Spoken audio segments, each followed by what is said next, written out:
Salut à tous, on se retrouve pour l'épisode 2598 du Zap Image. On commence aujourd'hui en ce jeudi 5 octobre avec bien évidemment la Ligue des Champions. Il revient sur toutes les rencontres hier et on commence avec le Paris Saint-Germain contre Newcastle. Donc déjà j'ai fait un débrief complet les gars sur ma chaîne BizBiz PSG pour ceux qui leur le débrief avec les notes que j'ai pu mettre aux joueurs parisiens. Mais nous on va revenir avec des autres infos concernant cette rencontre. Donc tout d'abord défaite du PSG, bon je pense que la plupart le savent. Mais voilà, ça a été un triste PSG, même un très triste Paris Saint-Germain hier. Donc défaite logique, il n'y a rien à dire. Newcastle mérite totalement sa victoire. Ils en voulaient beaucoup plus que le PSG. Du coup 4-1 quand même pour Newcastle. Almiron, Burn, Longstaff et Char, genre suisse, un magnifique but en toute fin de match, pleine lucarne, contre un but de Lucas Hernandez qui sauve l'honneur côté PSG, sinon ça aurait fait un 4-0, bon, il aurait pu avoir 2-3 buts de plus pour Newcastle, tellement qu'ils ont eu des grosses occasions hier. Donc les statistiques de la partie, bon la possession, il va être content Luis Enrique, vu qu'on sait que c'est un entraîneur qui adore la possession, il l'a eu hier avec 69% de possession de balle, c'est bien d'avoir la possession, mais il faut savoir s'en servir de cette possession, et quand tu as 70% de possession de balle, mais tu fais seulement 11 tirs, dont seulement 2 tirs cadrés, avec une compo en 4 attaquants, je vous montrerai là dans quelques instants la compo, c'est très triste les gars, seulement 2 tirs cadrés dans le match côté PSG, alors que l'équipe de Newcastle, donc c'est 13 tirs, c'est 8 tirs cadrés et ça fait 4 buts à la fin, donc voilà, rien à dire. Newcastle, très belle équipe, très belle performance pour eux, donc Paris submergé hier, c'est vrai que le PSG n'a pas du tout fait le poids hier contre cette très belle équipe de Newcastle. Et la une aujourd'hui du journal L'équipe, bien évidemment ça revient par rapport à cette humiliation ou cette désillusion des Parisiens, donc dominé tactiquement et dans l'engagement, le PSG a tout raté hier soir à Newcastle, cet échec cuisant, mais les Parisiens sous pression pour la suite de la compétition, parce qu'oubliez pas que le PSG, contrairement aux années précédentes, le PSG dans un groupe très relevé, là par exemple c'est l'équipe du chapeau 4, c'était considéré l'équipe la plus faible du groupe, qui vient de battre quand même le PSG 4-1, voilà, parce que c'était un chapeau 4, PSG chapeau 1, donc voilà, il y a quand même il y a l'AC Milan et Dortmund encore dans la poule. Bon, Dortmund ils ont déjà gagné le PSG, mais il y a l'AC Milan et la double confrontation, parce que les deux prochains matchs, c'est le match aller et match retour contre l'AC Milan, donc là il faudra prendre au moins 4 points, voilà, une défaite encore pire, ça peut être...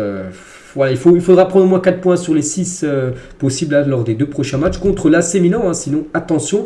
Donc le PSG n'avait plus encaissé 3 buts lors d'un match en phase de poule de Ligue des Champions depuis le 18 septembre 2018. C'était contre Liverpool la dernière fois qu'ils avaient pris au moins 3 buts. Bon là ils en ont pris 4, donc ça a été encore pire. Et le PSG a subi sa plus large défaite en phase de groupe de Ligue des Champions, ce QSI, depuis 2011. 2011, le PSG n'avait pas perdu avec un si grand score en phase de poule, je vous parle bien évidemment.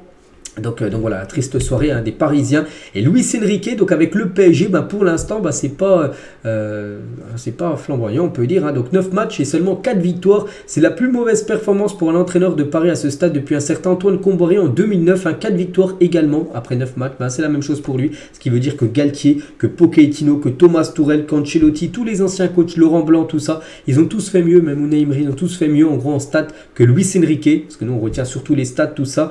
Et même si le PSG joue bien, ça dépend des matchs, parce que hier le PSG n'a pas du tout bien joué, c'est vrai que c'est par match, un coup contre Marseille, voilà, c'était un gros match, c'est soit un gros match ou soit ils passent complètement à côté de leur match, ça a été le cas là, ça a été le cas contre Nice, vous avez eu beaucoup de mal contre Clermont là il y a quelques jours, c'est vrai que c'est très délicat, sans dents de scie les performances du PSG, regardez les gars, les 9 rencontres, on peut voir 4 rencontres, donc Lens, Lyon, Dortmund et Marseille, puis il y a eu des illusions comme Nice, comme Newcastle hier, qui est la grosse désillusion comme de ce début de saison, parce que ça reste comme un match de Ligue des Champions là où on attend le PSG, et le PSG n'a pas du tout répondu présent lors de cette rencontre. Donc Luis Enrique, bien sûr, pour moi c'est le premier fautif de la défaite. Des fois je dis que c'est les joueurs, le premier fautif là pour moi c'est l'entraîneur, il n'y a rien à dire les gars, il a fait un petit peu n'importe quoi hier avec ses choix. Donc Luis Enrique, après la défaite du PSG à Newcastle, je suis le premier, le dernier responsable, il le sait que c'est lui, bon après c'est comme un entraîneur, c'est l'entraîneur du PSG, il aurait dû changer les choses pendant le match au lieu de rien changer du tout, il a laissé ça compo les gars en 4-2-4 qu'on va parler là juste après. Donc Luis Enrique, il a dit qu'il n'y avait aucun problème avec l'attitude des joueurs, pour lui il n'y avait pas de problème, les joueurs du PSG étaient à fond hier. Bon, c'est pas ce que j'ai vu. Peut-être que vous avez vu un autre match. Je pense que j'ai vu un autre match, moi, que Luis Enrique, que les joueurs du PSG n'avaient pas autant d'envie que les joueurs de Newcastle. On est tous d'accord. Donc lui, il a vu un autre match. Donc l'attitude était optimale. Voilà, les joueurs étaient au maximum de leur capacité hier. Ok. Le résultat est juste, mais le score excessif. Il dit qu'en gros, la victoire est plutôt logique de Newcastle, mais pas avec autant de buts. Bon, je suis totalement en désaccord avec Luis Enrique. Je suis content de ce que les joueurs ont fait, sauf dans les 30 derniers mètres. Bon, voilà, s'il est content de ce qu'ont fait les joueurs parisiens, de louper des passes à 2 mètres. Tiens, Marquinhos, les gars qui mettent dans la mousse, le PSG, s'il est content de ça. S'il est content que Hakimi, que Gonzalo Ramos, que Kolo Muani, que Mbappé, que plein de joueurs, les gars, ils n'arrivent pas à faire une passe à 2 mètres. Bah voilà, s'il est content de ça, c'est qu'il lui en faut peu, tout simplement, à Luis Enrique. Donc, bon, je crois qu'on n'a vraiment pas vu le match. Hein. Je pense que vous êtes du même avis que moi. Et lui, il est vraiment dans sa bulle. Peut-être après, il ne veut pas l'admettre par rapport à son ego, voilà, qui s'est trompé, tout simplement, hier. Luis Enrique. Et les 3 derniers matchs à l'extérieur de Luis Enrique, si on prend en compte le PSG et le Barça, donc on parle en Ligue des Champions. Donc bon, il y a la défaite 4-1. Et contre Newcastle, il y a eu la défaite quand il était entraîneur du Barça. Hein, ça avait été une défaite 3-0 à la Juventus Turin et une défaite 4-0 au PSG avant la remontada 6-1. C'était lui l'entraîneur du Barça à ce moment-là. Donc voilà, c'est 3 matchs à l'extérieur en Ligue des Champions de Luis Enrique. Donc à chaque fois, c'est des grosses défaites prises. Hein. Et Daniel Riolo détruit Luis Enrique. Donc c'est un prétentieux, c'est un manque d'humilité terrible de venir avec 4 attaquants. C'est comme ça façon de répondre aux interviews. C'est un homme qui méprise les gens dans leurs critiques et c'est pour ça qu'il ne donne jamais d'interview. Donc voilà, c'est vrai que comme je l'ai dit, peut-être par rapport à son ego, il n'a pas voulu dire voilà, qu'il a floppé totalement. Après, si son schéma de jeu là, parce que ça c'est la compo de départ 4-2-4. Pourtant, moi, tous les jours précédents, je vous montrais les compos probables. On n'avait jamais parlé d'une 4-2-4. Hein. On parlait 4-3-3, ce qui avait fonctionné contre Dortmund, tout ça. On pensait que ça allait être 4-3-3. Donc, il a mis ce 4-2-4. Bon, si ça aurait passé, le PSG aurait gagné 4-0. On aurait dit, ouais, bah, coup de maître. Hein. Mais là, bien sûr, le PSG a totalement floppé. Et quand tu vois que ce dispositif-là ne va pas, même moi, si je ne suis pas entraîneur, j'aurais changé quelque chose au bout de la 30e minute quand le PSG était totalement la tête sous l'eau. Il y a déjà 2-0 pour Newcastle. Je crois que c'est 2-0. Bref, et bah, tu changes d'un truc. Tu fais rentrer Vitinha et t'enlèves un de devant, les 4 là, parce qu'ils ont été méconnaissables. T'enlèves le pire, peut-être Kolo Muani. Tu le fais sortir et tu repasses à 3 milieux avec 3 attaquants. Donc non, il n'a pas vu ça. Il a quand même resté avec ce schéma de jeu là qui a floppé tout le match. Hein. Il n'y a pas pendant 15 minutes où on sentait que le PSG allait. Bon, ils ont marqué un but, mais vraiment. PSG allait prendre l'emprise du match, hein. On n'a pas du tout senti ça hier. Et Riolo, les gars, met en garde Kylian Mbappé aussi hein, sur son hygiène de vie. Hein. Sur l'after RMC, hier à la fin du match, il a dit Mbappé, je me souviens l'an dernier de sa fameuse phrase à l'encontre de Neymar, il va falloir bien manger, bien dormir. Mbappé a fait une préparation moisie suite à sa mise à l'écart, hein, mais quand on fait une préparation qui est comme ça au travail et on sort un petit peu moins, parce que là où Mbappé est en train de devenir un grand leader, hein, c'est le leader des plus grandes soirées de débauche à Paris en ce moment. Par exemple, on l'avait vu hein, lors du combat de Cédric Doumbé, c'était après le match contre Clermont, hein, samedi dernier. Et ça, voilà, pour Daniel Riolo, ça passe pas trop. Hein. Les soirées que fait Mbappé à Paris, la réputation qu'il est en train de se faire dans tout Paris avec tous les gens qu'il parle, il faudrait qu'il fasse très attention aux choses qui peuvent lui retomber sur le visage en gros, hein, dans pas longtemps. Hein. Attention à ce qu'il est en train de devenir hein, et attention à ce que les gens commencent à dire de lui un peu partout. Voilà, donc voilà, c'est Daniel Riolo hein, qui a dit ça par rapport à l'hygiène de vie hein, de Kylian Mbappé. C'est vrai qu'il avait commencé plutôt bien, on va dire, au début de saison où il avait loupé le premier match contre Lorient, puis après il avait enchaîné les matchs, il marquait doublé sur doublé, puis là depuis 3 matchs, hein, là c'est 3 matchs sans marquer, hein, pour Kylian Mbappé, hier ça a été l'ombre de lui-même. Hier j'ai fait mon débrief, hein, j'ai mis une note de 1.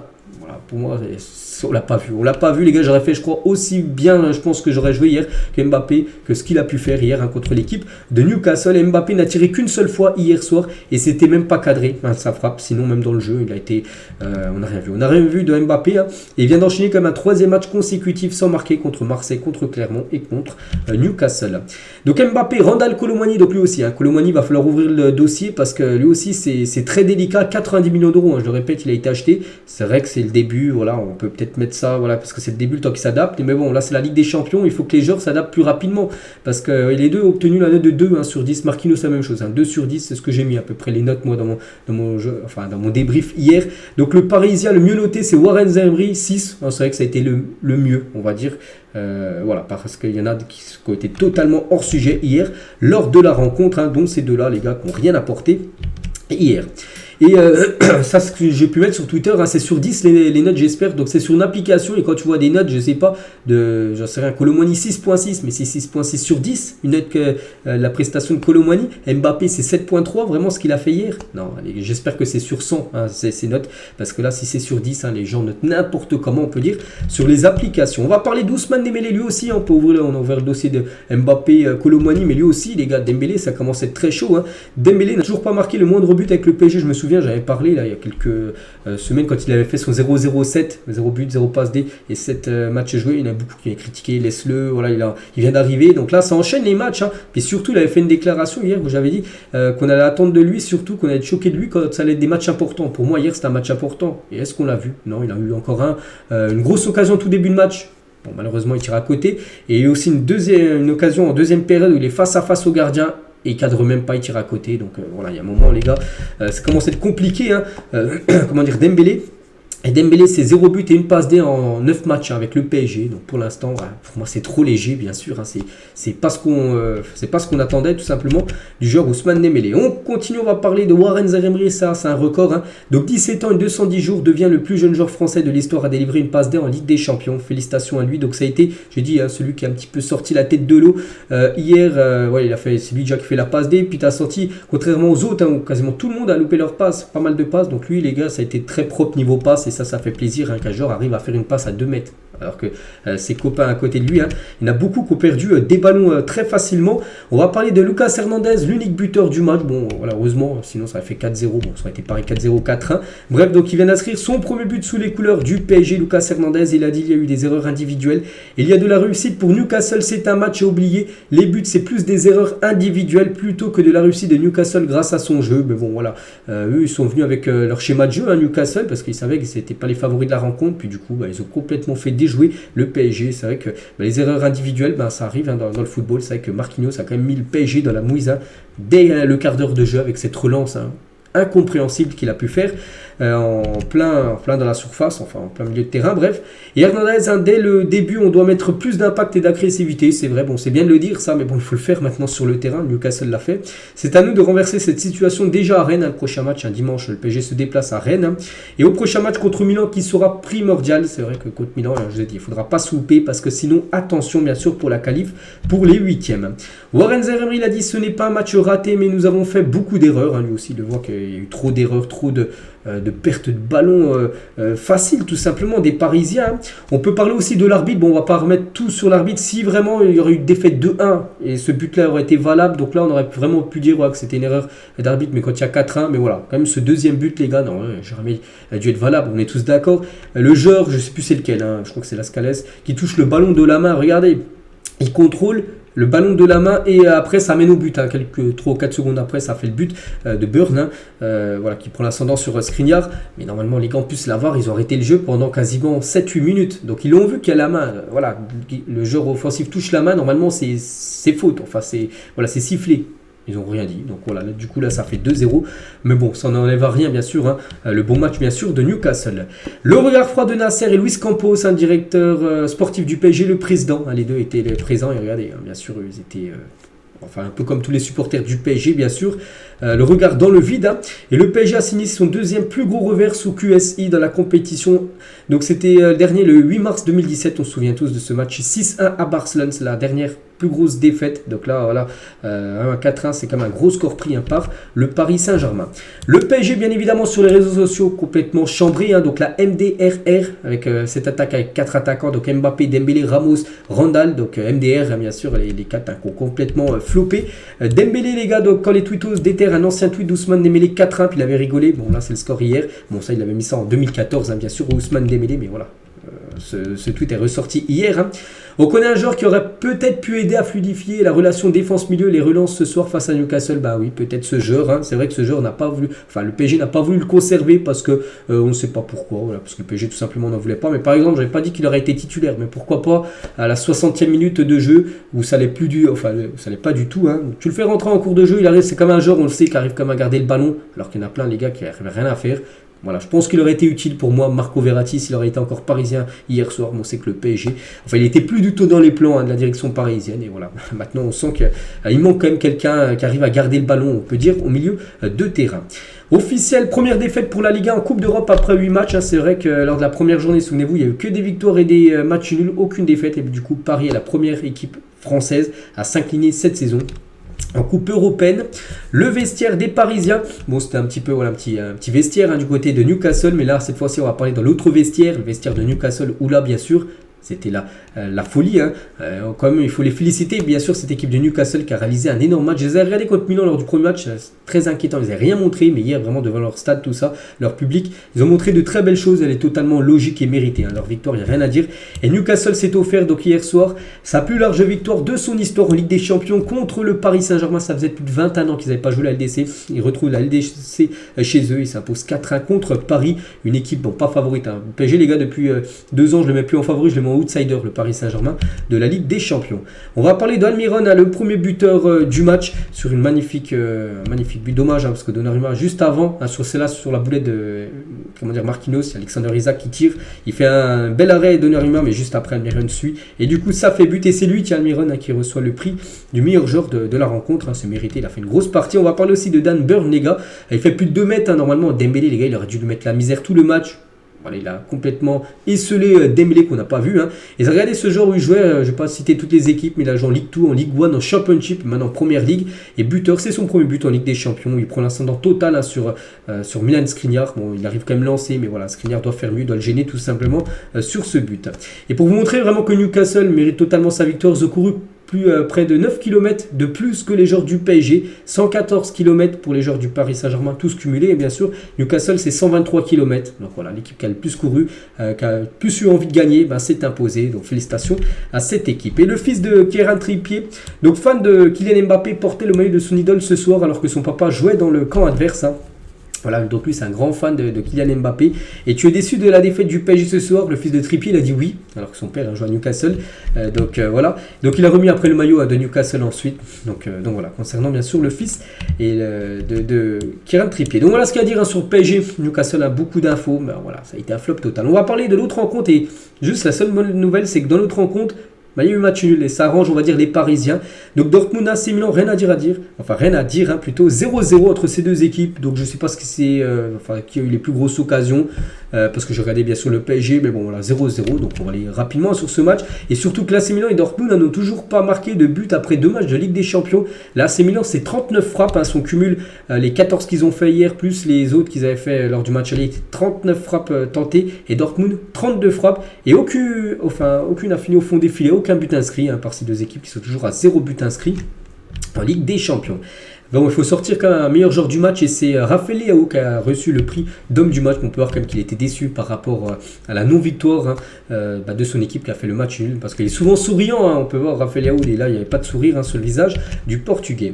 Et on va parler aussi du gros match de Rami Bensebaini face à l'AC Milan hier soir en Ligue des Champions. 13 duels gagnés sur 14, c'est quand même exceptionnel. 4 tacles réussis, 5 fautes subies. Il a vraiment fait une grosse partie. Il aurait pu remporter ce trophée du meilleur joueur du match. Du coup, le classement, ça donne quoi? Donc Newcastle en tête, un nul, une victoire, donc 4 points. Le PSG, c'est pour ça que je dis que c'était bien qu'il y ait un match nul dans l'autre poule, parce que le PSG reste du coup à cette deuxième position, donc 3 points, l'AC Milan 2 points, et Dortmund 1 point. Donc prochain match pour le PSG, c'est contre Milan. Je ne sais plus si c'est à Paris ou à San Siro, je ne sais plus, j'ai plus ça en tête. Mais voilà, de toute façon, les 2 prochains matchs seront les 2 matchs contre l'équipe milanaise. Toujours avec le PSG, on revient sur le PSG, mais le Youth League, donc eux, on fait le taf du côté de Newcastle, ils ont gagné 1-0, les jeunes parisiens, ils ont marqué à la 91e minute de jeu, donc parfait bien sûr, pour les U19 parisiens. On continue avec la Ligue des Champions, donc Porto contre le Barça fait le taf, donc moi j'avais mis un petit prono score exact un lundi soir dans la vidéo prono, j'étais parti sur 2-0 pour le Barça, bon j'étais pas loin, il y a eu 1-0 pour le FC Barcelone, donc Ferran Torres, l'unique buteur du match, à noter que Gavi, double carton jaune, du coup carton rouge. Donc les stats de la partie, ça a été quasiment la même chose. Bon, le Barça a eu la possession, puis le Barça on va dire plus efficace que les Portugais. Et pour Xavi, c'était son 100e match sur le banc du Barça pour Xavi. Donc voilà, c'était la barre symbolique et parfait pour lui vu qu'il a remporté bien sûr la rencontre. L'homme du match les gars, c'est Gundogan, qui a reçu le prix du meilleur joueur du match. On va parler de l'unique buteur, donc Ferran Torres, parce que Ferran Torres a commencé sur le banc, il a été utilisé en tant que mode super sub. Il a remplacé Lewandowski à la 34e minute qui est sorti sur blessure et à la 45e minute juste avant la mi-temps. Donc il a réussi à battre le gardien avec un but. J'ai vu le but, j'ai pas vu le match, mais j'ai vu le but qu'il a marqué. Il a marqué entre les jambes, on va dire, du gardien de Porto. Donc l'Espagnol en mode joker de luxe.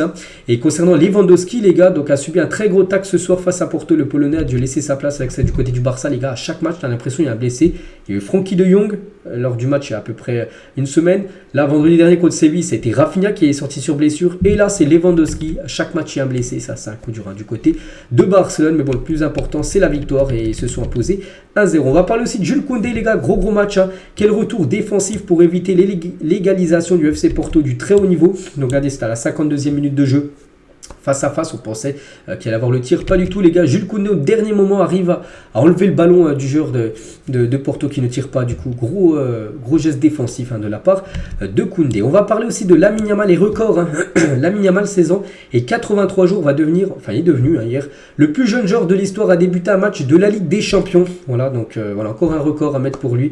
Le plus jeune titulaire de l'histoire de la Ligue des Champions, c'est lui à seulement 16 ans et 83 jours. Et une petite info concernant Lamine Yamal, parce que hier, pendant à peu près plus de 5 minutes, on l'a pas vu. Pourtant, il jouait, mais il est parti aux toilettes. Donc le Barça a joué à 10 contre 11 pendant 10 minutes. Lamine Yamal avait quitté le terrain. Donc finalement, il a été remplacé car il ne revenait pas sur le terrain. Incroyable, parce que Xavi ne le voyait plus revenir. Puis il s'est dit, on joue avec un joueur en moins, là il faut faire rentrer quelqu'un. Et du coup, il s'explique en conférence de presse. Il a dit, Lamine se sentait mal, il avait mal au ventre et nous avons profité d'un moment pour le laisser aller aux toilettes. Mais on m'a dit qu'il n'en sortait pas de ses toilettes. Donc il lui a dit, vas-y, tu peux aller vite faire aux toilettes, 2 minutes, tu reviens. Et le problème, c'est qu'il est resté 5, 6, 7 minutes. Et pour Xavi, c'était un joueur en moins sur la pelouse. Donc c'est pour ça qu'il a fait le changement, tout simplement, parce que il va avoir mal au ventre, tout simplement. Le jeune Lamine Yamal. Sergio Conceição, après la défaite de Porto contre le Barça, les arbitres doivent être contents du match qu'ils ont fait. Nous avons joué contre un grand club, mais aussi contre autre chose. Il parle bien sûr de l'arbitre. Bon, je ne sais pas ce qui s'est passé niveau arbitre. J'ai pas vu le match, mais bon, voilà, pour Conceição, l'arbitre a été plus côté Barça que pour son équipe, enfin d'après ce qu'il a pu dire. L'autre match dans la poule du Barça, c'était Antwerp contre le Shakhtar, et c'est le Shakhtar qui s'est imposé 3-2 du côté de Antwerp. On peut voir tous les buteurs dans ce match fou, parce qu'Antwerp menait 2-0. Ils ont perdu le match 3-2. Donc les stats, 6 tirs cadrés pour le Shakhtar et ça fait 3 buts. Donc félicitations à cette équipe, et j'ai dit, ils menaient 2-0. L'équipe de Antwerp qui avait pris 5-0 lors du premier match contre le Barça, et du coup ils ont perdu le match 3-2, ils ont pris une remontada en deuxième période, et du coup ça fait 2 matchs, 2 défaites pour eux, ça va être compliqué, surtout qu'il y a Porto et le Barça dans leur poule en plus que le Shakhtar. Donc voilà, concernant le classement, le Barça en tête, 2 matchs, 2 victoires, ça sent bon pour eux. N'oubliez pas que le Barça va échouer les 2 dernières années en phase de poule, donc là 6 points pris sur 6 possibles, ça sent bon comme la qualif, même s'il reste encore pas mal de matchs. Porto, Shakhtar 3 points et Royal Antwerp la dernière position 0 points. On va parler des derniers champions d'Europe, Manchester City qui jouait du côté du RB Leipzig, et victoire de City 3-1. Tiens, c'était mon pronostic score exact, j'avais dit un lundi dans ma vidéo prono, j'ai dit 3-1, donc 3-1 pour City. Donc Phil Foden, Alvarez et Jérémy Doku, les 3 buteurs côté Manchester City, contre un but de Loïs Openda côté RB Leipzig. Donc les stats, City, ils ont fait du City, grosse possession de balles, beaucoup de tirs cadrés, donc 18 tirs, 6 tirs cadrés, 3 buts. Leipzig, les gars, ça a été compliqué, seulement 3 tirs, une frappe cadrée, et ils ont marqué sur leur frappe cadrée. Donc voilà, City, comme souvent, souvent les Leipzig qu'ils affrontent souvent ces dernières années. Le dernier match, les gars, le résultat avant le match d'hier, c'était un 7-0, c'était la saison dernière, c'était je crois le 8e de finale. L'homme du match, les gars, c'est Phil Foden qui a reçu ce prix d'homme du match. Félicitations à lui. Donc Doku, Alvarez, on va parler des deux parce qu'ils ont été bons. Donc Alvarez, un coup, buteur sur une passe des Doku, puis après ça a été le sens inverse. Alvarez, passeur D sur un but de Jérémy Doku. Donc les deux hier, donc c'est un but et une passe D pour Alvarez et Jérémy Doku. Et Jérémy Doku, son premier but en Ligue des Champions. On le félicite, l'ancien René, il a marqué un but en toute fin de match. On va parler d'Alvarez, les gars, cette saison, quand Haaland répond pas présent, parce qu'il a joué à Haaland mais il n'a pas marqué. Alvarez est là, les gars, et ça fait 10 matchs, ça fait déjà 6 buts et 4 passes décisives. Donc il est décisif sur 10 buts en 10 matchs. Julian Alvarez. Et Haaland, les gars, actuellement un coup de mou pour lui, donc il reste sur une série de 5 matchs sans marquer en Ligue des Champions. Comme quoi, il est bien humain, bien sûr, Erling Haaland, réputé pour marquer beaucoup de buts. C'est vrai que sur les 5 derniers matchs, c'est la bulle pour lui. 0 but inscrit pour Erling Haaland. On peut voir qu'il a obtenu une note de 2.2 par exemple sur une application hier par rapport à la performance qu'il a fait. On va parler d'un nom à surveiller. J'ai déjà entendu parler de ce joueur, Rico Lewis, les gars. Donc il a seulement 18 ans, donc tout jeune joueur. Donc et pour sa deuxième titularisation en Ligue des Champions, Lewis est passeur D avec Manchester City. Félicitations à lui. Ce jeune Rico Lewis, et Pep Guardiola, son coach, à propos de Rico Lewis, il a dit: quel joueur, 18 ans, je suis manager depuis 15 ans, j'ai coaché des joueurs incroyables, mais lui, c'est de loin l'un des meilleurs que j'ai jamais entraîné. Donc voilà, si Pep Guardiola a entraîné beaucoup de grands joueurs, s'est dit ça par rapport à ce genre-là, les gars, c'est qu'il va falloir surveiller très près, bien sûr, ce jeune Rico Lewis. Et côté Leipzig, les gars, donc c'est des fêtes. Openda, buteur, l'Openda, il a des belles stats. Donc 5 buts et 2 passes D depuis ce début de saison pour lui. Malgré la défaite hier, c'est lui qui a été buteur côté RB Leipzig, et c'est que c'était le seul joueur à la hauteur. Regardez, 8.7 en note. Sinon, tous les autres joueurs ont une note en rouge, c'est-à-dire une note en dessous de la moyenne par rapport, les joueurs de Leipzig. C'est vrai qu'ils ont été totalement dominés. Seulement 3 tirs dans le match, c'est quand même très très peu pour l'équipe allemande. Finlande. L'autre match dans la même poule que Leipzig et City, c'est entre l'Étoile Rouge de Belgrade et l'Union Boys de Berne. 2-2 entre ces deux équipes. On peut voir les 4 buteurs de la rencontre. On peut voir aussi les statistiques. On va parler du deuxième buteur, Itten, à côté Union Boys de Berne. Et Cédric Itten vient d'inscrire son 16e but de la saison face à Belgrade. Il en avait inscrit 23 la saison dernière. Je ne cache pas, je ne connais pas ce joueur, les gars. Mais voilà, c'est un nom à surveiller parce qu'il marque pas mal de buts. Il a déjà marqué pas mal de buts saison dernière. Il continue, voilà, déjà avec 6 buts inscrits depuis le début de la saison. Donc le digne successeur de Guillaume Ouaro. Classement groupe G, ça donne quoi? Donc City, 2 matchs de victoire, ils sont devant Leipzig, après Young Boys de Berne et Belgrade, enfin l'Étoile Rouge de Belgrade sont 1 point au classement. On continue avec le dernier groupe, donc tout d'abord l'Atlético Madrid contre le Feyenoord Rotterdam. Donc l'Atlético s'est imposé 3-2 dans un match aussi totalement fou.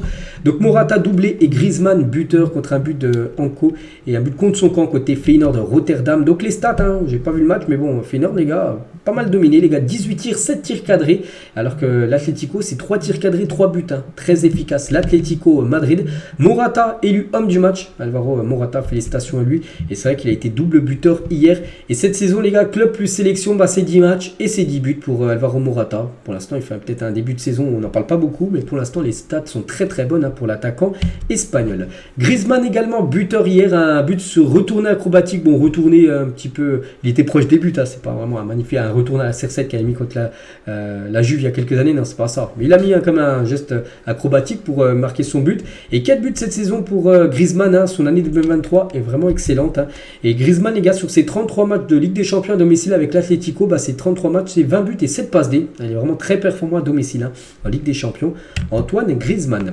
Et l'autre match est entre le Celtic et la Lazio, et c'est la Lazio qui fait la très bonne opération, s'imposant 2-1 contre le Celtic avec un but victorieux à la 95e minute de jeu.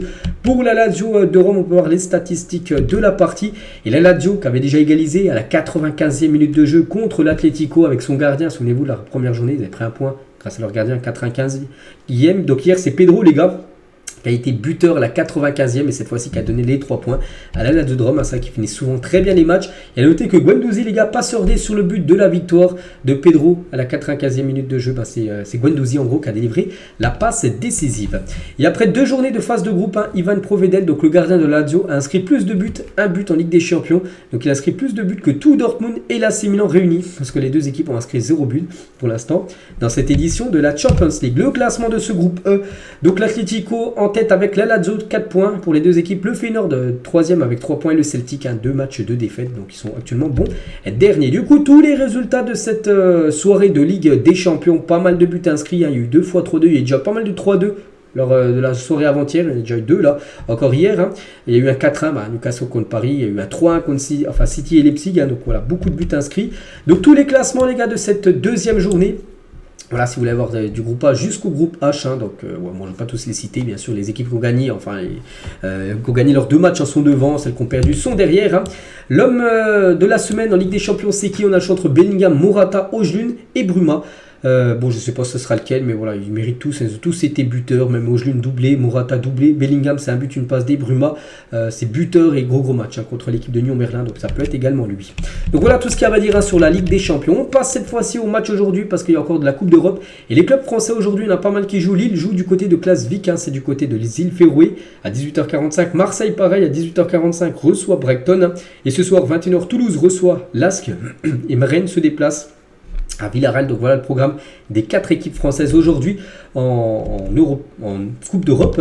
Donc tout d'abord Europa League 1, tout le programme. Voilà, donc là j'ai juste seulement parlé des clubs français, mais il y a des autres équipes qui jouent comme Liverpool qui reçoit Union Saint-Gilloise, on va en parler là dans quelques instants. Il y a un beau Sporting Atalanta Bergame au programme, ou un Roma Servette, on parlera de tous les matchs, la plupart des matchs, les gros matchs demain. Et concernant Marseille à 18h45 contre Brighton, nouveau record d'affluence en Coupe d'Europe attendu au Vélodrome ce soir, plus de 63 000 personnes sont attendues, ça doit être très chaud.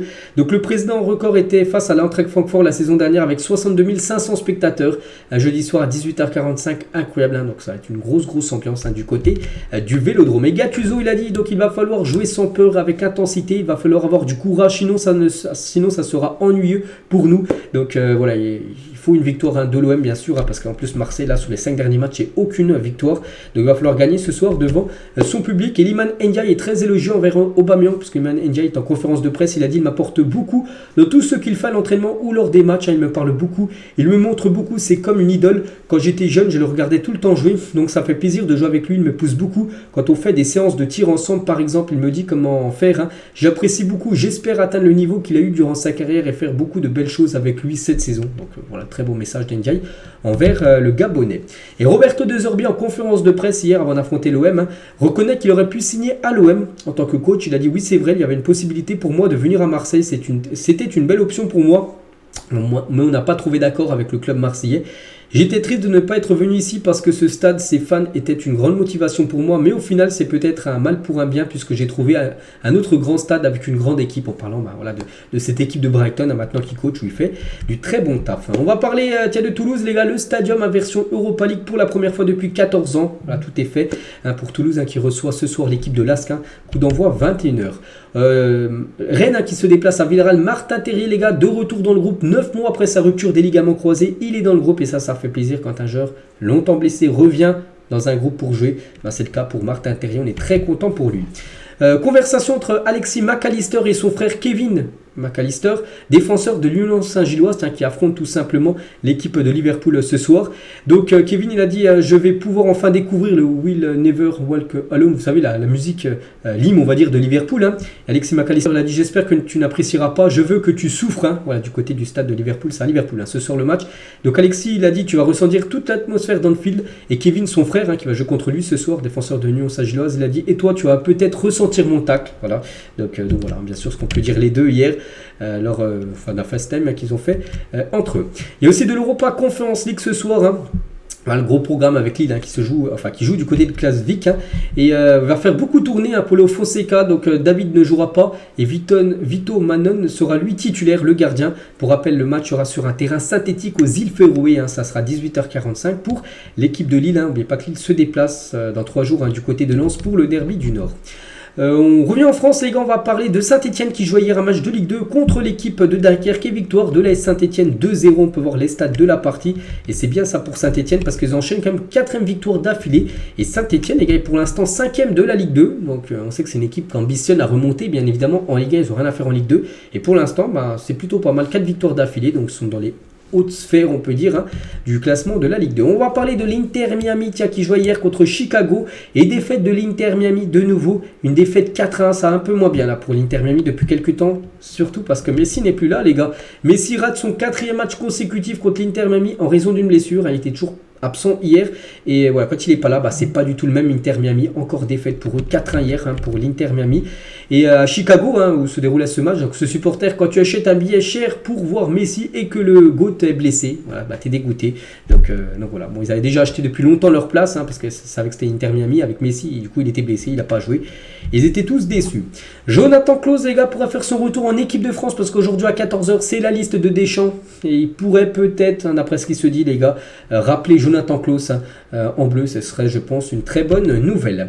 Et on finit les gars cet épisode aujourd'hui avec la Coupe du Monde 2030, on connaît déjà 2026, ça se jouait au Canada, aux États-Unis, au Mexique, c'est officiel en 2030, ça y est c'est officiel, on sait où va se dérouler la Coupe du Monde, ça sera sur 3 continents vu que ça sera le centenaire, ce sera la 100e Coupe du Monde, la première a été faite en 1930, donc 2030, donc ça fera 100 ans. Pour ça qu'ils veulent marquer le coup la FIFA et faire sur 3 continents, donc sur le continent sud-américain, sur le continent européen et sur le continent africain. Donc voilà les matchs d'ouverture, donc il y aura 3 matchs, les 3 premiers matchs seront du côté de l'Amérique du Sud, un match en Argentine, un match au Paraguay, un match en Uruguay, puis après tous les autres matchs se joueront au Maroc, en Espagne et au Portugal, c'est officiel. Voilà, c'est officiel. On en parlait déjà depuis longtemps que Maroc, Espagne, Portugal pouvaient accueillir cette Coupe du Monde. Voilà, c'est sûr, c'est dans ces 3 pays-là. Donc après le match d'ouverture sera sur le continent sud-américain. Donc voilà, je sais pas. Moi je trouve pas ça. Pour moi une Coupe du Monde ça se fait dans un seul pays. Bon, ils ont voulu faire marquer le coup en faisant ça. Bon voilà, ils font que ce qu'ils veulent. Et concernant le Camp Nou, qui sera fini bien sûr en 2030, n'oubliez pas qu'il sera fini en 2026, devrait avoir l'une des 2 demi-finales de la Coupe du Monde ou la finale de cette future Coupe du Monde. Enfin enfin 2030, hein, pourrait se jouer au Camp Nou. Donc il y aura au moins une demi-finale, parce que la demi-finale, c'est marqué où?